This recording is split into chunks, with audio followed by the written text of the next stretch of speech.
Okay, good morning, everybody. Hope everybody's well. Happy Friday. Just trying to get the questions ready to roll for today's boost. Thanks, everybody, for tuning in on a Friday. So much to talk about here. What a week. What a week. Honor, respect, what we value. We're going to go with God's help a little deeper next week and really get into it as to how this applies in so many other areas of our lives. I want to highlight a few questions that we got over the past few days. I'm sorry if I missed some questions. I'll try to get back to you. Maybe personally, if I missed your question here.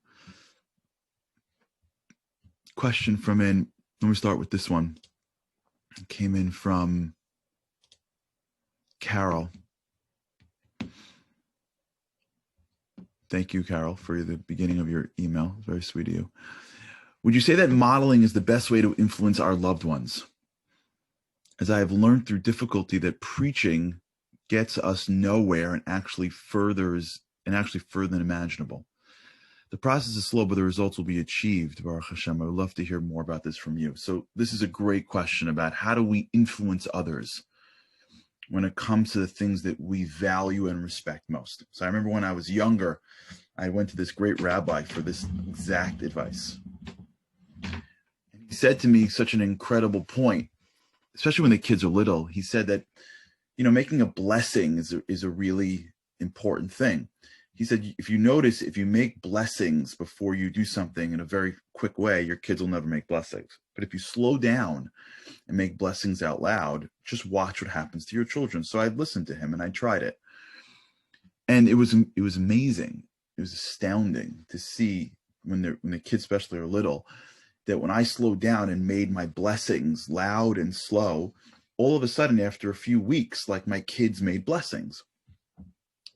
And it drove home this point that happens, I think, all over, which is the people that are closest to us don't care. Well, they care, but they don't really respect as much as we think what we say. Speech is powerful. And the power of speech is that it binds, but really speech is really not the ideal way to communicate. The ideal way to communicate is in silence. It's in feeling. That's the soul speaking, because speech already takes spiritual energy and has to confine it into something physical. Speech is not completely physical, right? Because it's speech, but still, it is still a physical container. And so as we take our energy and put it into something that can hold it and capture it and then send it across to somebody else, it still is not fully capturing how we feel. You ever get this feeling where like you can't capture how you feel? When you tell someone you love, I love you, it's not really capturing the feelings, but it's the best we can do. So when you speak, you're really not delivering the true sense of the feeling that is what you're trying to get across. So it works for people that are not close enough to you to understand how you're feeling. And it works when you have to keep something in someone else's head, but it doesn't really compare to a feeling. The people that are close to you are moved by your feelings. There's an intangible relationship you have to those that you're constantly with, whether it's a child, a spouse, a friend, a parent, whoever you spend time with, a boss, an employee, whoever you're around, over time, you sense things that are deeper than their speech. And as a result, you are moved by their emotion. There's a concept in Torah, and the expression I'll say in Hebrew and translate, which is Devarim hayotzim min halev nichnasim lelev. Matters, things, words that come from the heart enter into the heart. Meaning, even when you speak, if you put your emotion into it, there's like an intangible energy that goes with the words that travels. And while the words may go up to the head, the emotion goes into the heart. So when you're around people, your words become less relevant because they start to connect to something deeper than your words. That's why the concept of role modeling is so critical, because the end of the day, if you don't believe it, you're not going to do it. And if you do it, you're not going to really do it. And if you don't really believe something, the people that are closest to you won't either. And you see this all the time. You know, this happens, like I said, with especially with religion. It happens with a lot of things in life. People adapt the values of their parents, not because they told them do this or do that. You know, you tell a kid, like, you know, don't cheat in school, and then like they're watching the way, you know, you do something that's really cheating too. And that's it. Who cares what you tell them? Don't cheat in school. Right? You say be kind and nice and generous, and then, you know, when somebody wants to give somebody to, you know, you see someone on, you know, in shul to give $1 to, and it becomes like a whole thing. They see that. So they see what you really, not what you say, even not what you do, where your heart is when you speak and when you act. And by doing that, you send the message of what you really mean. Now, it's a lot slower because it has to get in and it has to maturate into themselves. It's so easy to speak to somebody and convince them intellectually, but it never really lasts. I'm sure you've been here as much as I've been here. People in your life where you may have gone into an argument or disagreement with, and you've convinced them intellectually why you're right, and they've agreed with you. And then they go back to doing what they're doing a couple of days later. Why? Because they don't really feel it. It's not really part of their lives. And so if you want to influence people in terms of your values, the best way to do that is to be expressive about what you're doing, but to do it. Some people hide what they're doing, which is nice because there's a humility there. And sometimes when you show what you're doing, it's really just based on arrogance. But when you're in the world of role modeling, you have to almost exaggerate a little bit the feeling so that somebody else can experience it. You could be a very hidden person, and as a result, nobody can get in. But if you can just allow the emotions out or drop, the people around you will sort of start to they'll breathe it. And it may manifest differently in them than in you, and it may take longer than you want, but ultimately it'll get across. With God's help. Thank you for that question. Etty,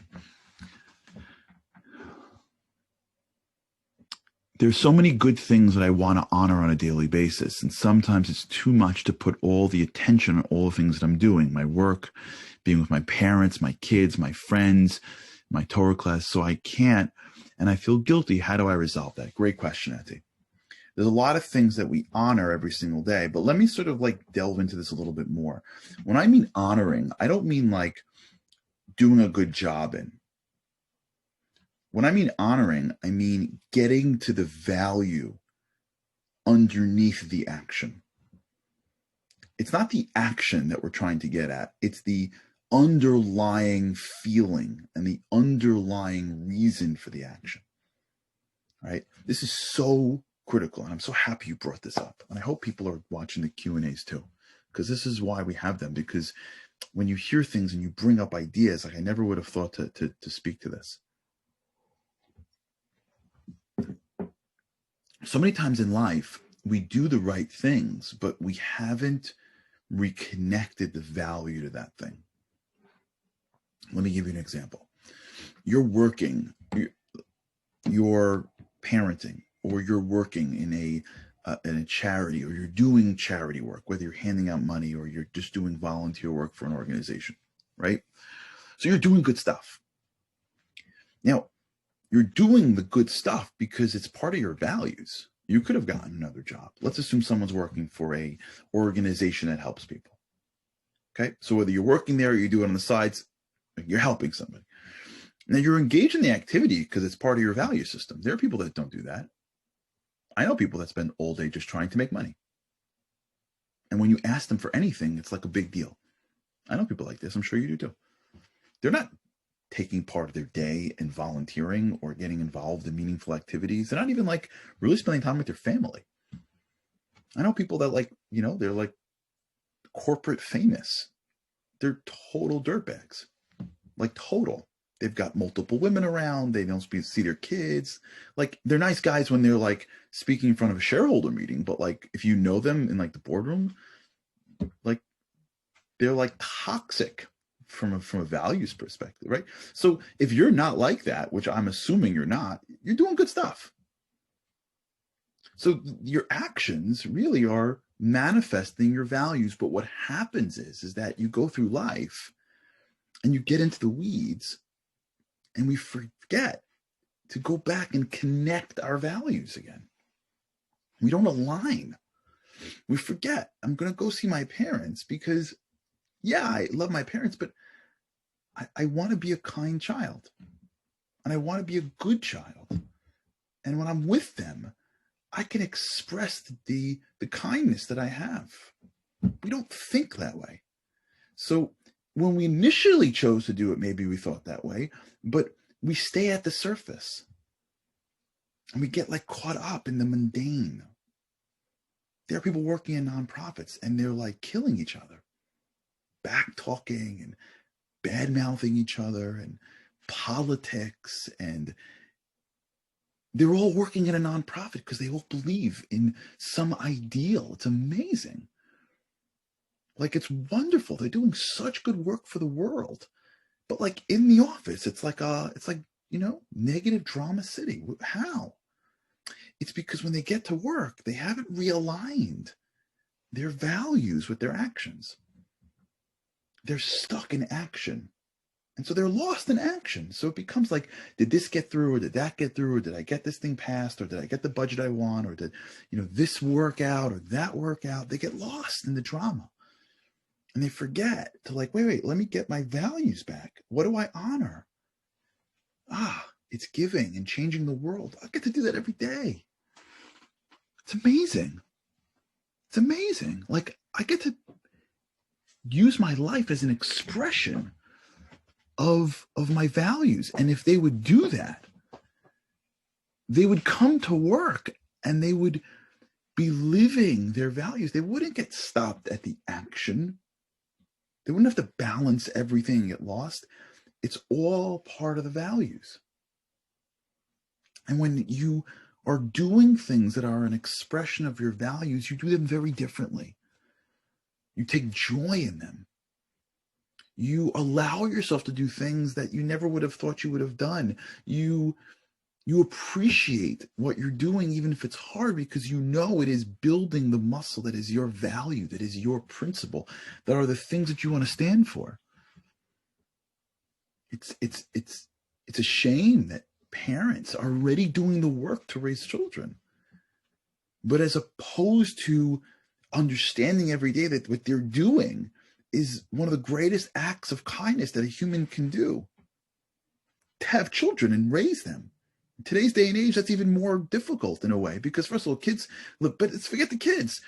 You look around the world, it's not necessarily everybody's value to have children and to build families. I'm not living in the 30s and 40s anymore. So if you're building a family, that's great. Congratulations. And if you're lucky enough to find the person, to find your spouse and to have children, that's things, you don't take that for granted. But we don't connect the dots. We don't align. So you can get lost in a decade of just like running and going and getting upset. And finally you realize that like, oh my gosh, this is an expression of my value of kindness. This is an expression of my value of being a giver. It's so incredible. Now this sounds crazy. It's not. This is the work of spiritual people. This is what we call in Hebrew kavanah. Kavanah doesn't mean that you're paying it. Kavanah means that you're intended. You can pray every day, but you don't have kavanah.